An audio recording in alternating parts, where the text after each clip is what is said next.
Hey guys, welcome back to another review video. This time we'll be talking about Be Your Night.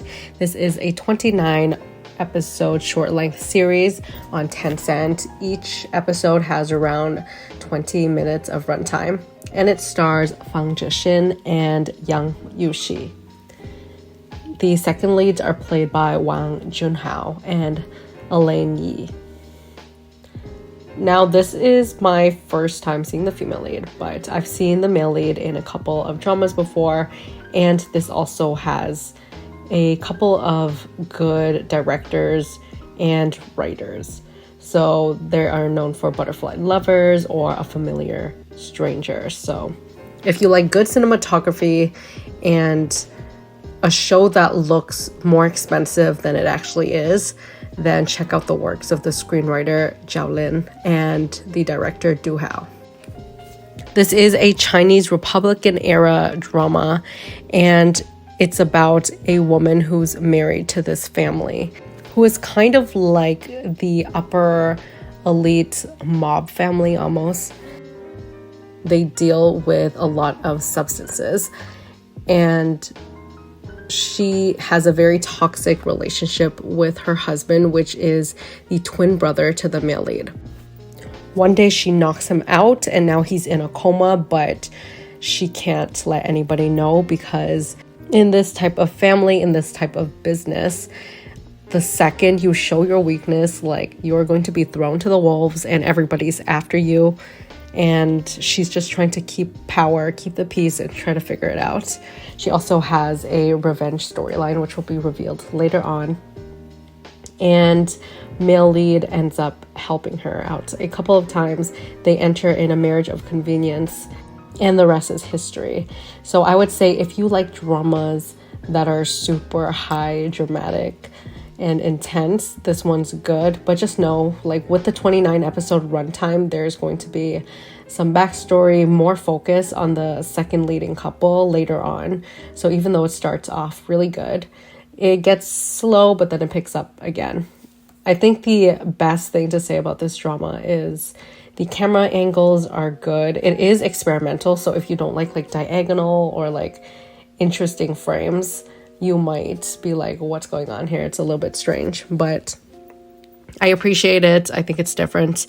Sometimes though, I think it's a bit too over the top. And like, we got too much slow-mo scenes in one episode, like back to back.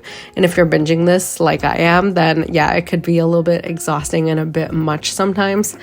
And I wish they dialed it down a notch, but I do like it. It's just a little bit too much sometimes, especially with the melodramatic music. Sometimes it works really well in a scene, especially like those intense moments. They have very good instrumental, but other times it could be a little bit distracting from the scene.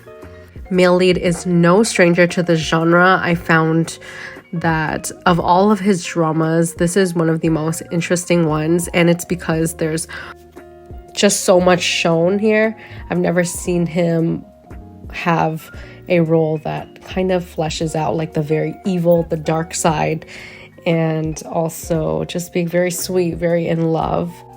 But definitely there's like some madness in his eyes, and there's moments where he is shaking, crying, and it's just so well done. And it's a very long scene zoomed up into his face. Like, he delivers every time. The styling in this drama is just beautiful. You have all of the qipaos by the ladies that are literally tailored to a T, and then male leads' suits and dress shirts are all tailored to him too. They look good. What I enjoyed the most about the story at first is their meticulous planning. All the people around them are wolves trying to test them, and how they introduce every character as a mystery where you can't figure out like if they're good, if they're bad, if they're somewhere in the middle is really interesting to me, because they all really try to test him, and as a watcher you can't tell, and he's new to it, so he doesn't know. They're always talking in codes and is like bringing up the past, testing him all the time, like his allergies, like everything is so meticulous. And I love how we're in the present timeline, you get your cliffhangers, And then after the moment passes, they flash back to how they planned it, all of these things, which made it really interesting to watch. Like I said before, pacing was great at first. It's not like terribly draggy, it's just okay, you know? I feel like this one could have done without a couple of episodes, but overall, had a blast with it. So good. Episode 20 has to be the best acting I've seen from him. That intensity was on another level. It's giving Kang Shwan or Jang Won-yi from Lost You Forever when he was at the brink of insanity and fighting for his dear life. It's like that. And every time I see that, I'm like, this man needs to be on a bigger budget drama because he's fantastic. I hope he gets the Chang Lei treatment where he's second male lead in a bigger drama, and then eventually everybody wants to work with him and he's going to be in a bunch of upcoming male lead dramas. With the second couple, it was an older woman, younger man relationship. There's moments where I liked the side characters the most, is probably when the aunt character ended up bonding with the female lead. But honestly, they were kind of forgettable as the second couple. I feel like if you replace them with anybody else, honestly, that's the way I think for most of the cast. Besides the male lead, everyone else is kind of replaceable. But if you're looking for a short watch, definitely do check this out. I think it's worth it compared to so many of those like cheesy, cringe, shorter web dramas. This one is way better cinematography, acting, and overall production value and storyline. Overall, I'll give this a 7.5 out of 10. Then I completed Hero is Back. This is a fantasy action adventure drama, and this is a remake of Rakshasa Street, and I've never watched it, but this was fun. I tuned in for the leads and that it was only 24 episodes and I needed something refreshing. Main leads are played by Ao Rui-peng, Zhang Yuxi, and Jin Jia. The male lead is the guardian of this street. It's like a parallel realm, and a lot of the action and CGI in this is very reminiscent of video games. So if you like that style, it's quirky, it's fun, then you will enjoy this one.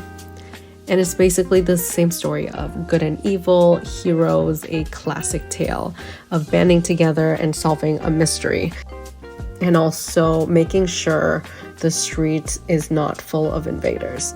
It's a pretty solid plot line. The son is looking for the mother, and basically the other two sidekicks in this drama has similar motivations where they're looking for a family member or how to save a family member. The first few arcs were very fun. I love the energy, and it reminded me a teeny bit of I Am Nobody, which is one of the best supernatural fun dramas that came out last year, but it's not on that scale in terms of budget, writing, or characters. I think it has great music, good cinematography. The only thing is you can clearly tell which of the arcs they sped through compared to others, especially that last one. It was good, but a little bit underwhelming. I think they tried to do too much, and because of that, they had to get to this arc, to the next one, in 24 episodes. Sometimes the characters were lost along the way, and I couldn't connect to all of them properly. Overall, I thought this was a light action adventure to watch. By all means, check it out. I gave this one a 7.5 also out of 10. I also heard that there will be a continuation of this. I don't know if it's with the same cast, but if it is, then it would make sense. And maybe then if I watch it back to back, it will definitely bump up my rating. And for now, there's not too many loopholes, but it's not also like the best thing ever. So both of them solid watches, both dramas I recommend if you don't have anything else to watch. Which dramas are you enjoying right now? I know Kill Me Love Me is very popular, and The Rise of Ning as well. I just finished Love in the Desert, so stay tuned for my upcoming review of that drama. And also, speaking of Zhang Yuxi, are you guys watching A Beautiful Lie? What are your thoughts? Let me know. And I'll see you guys in the next one.